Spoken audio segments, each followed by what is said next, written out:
Spain has to reduce its deficit, otherwise it will definitely need a rescue package, says Daniel Gros, the director of the Center of European Policy Studies. However, the distinguished economist believes that the situation in Madrid is not hopeless and that Spain and Greece are two different cases, and explains the reasons. Alexandra Voudouri spoke to him and began by asking him how feasible it will be for Marianno Rajoy's government to reduce the public deficit to 5.3% of GDP by the end of the year.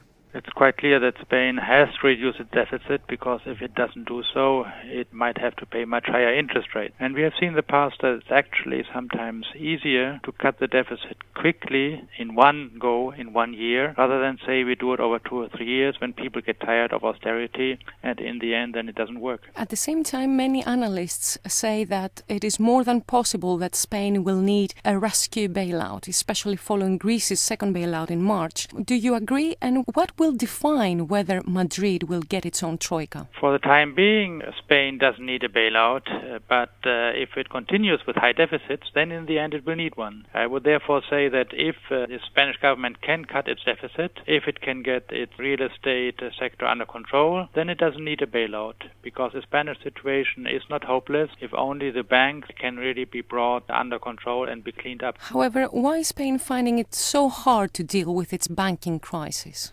Spain has had a really outsized real estate bubble. Too many houses were being built, house prices were too high, and the bankers lent people a lot of money to buy houses or construct new ones. Now these houses are empty, they are worth a lot less, so the banks are making a lot of losses.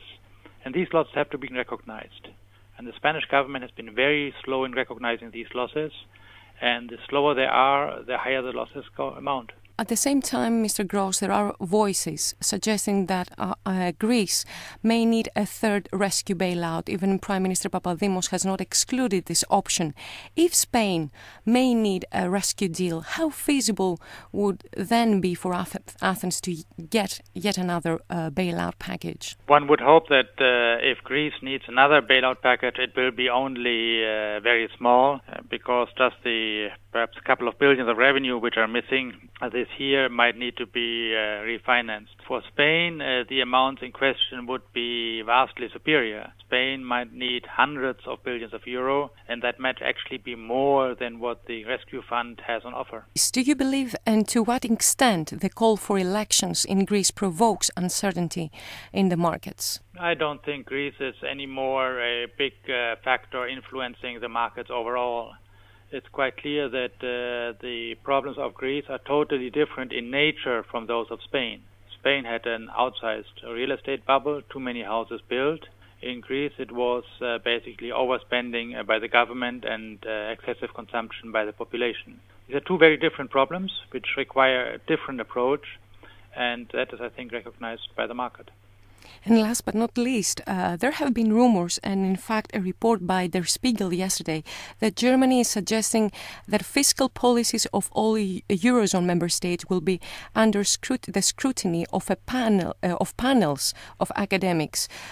Would that be a pragmatic solution, Mr. Gros? Well, that idea has been around for a very long time. And right now, fiscal policy in these countries is already under the scrutiny of the European institutions, and more importantly, under the scrutiny of financial market participants. And they are the ones who decide whether the country can get money at decent interest rates or not. And I think that is much more important than a panel of academic experts.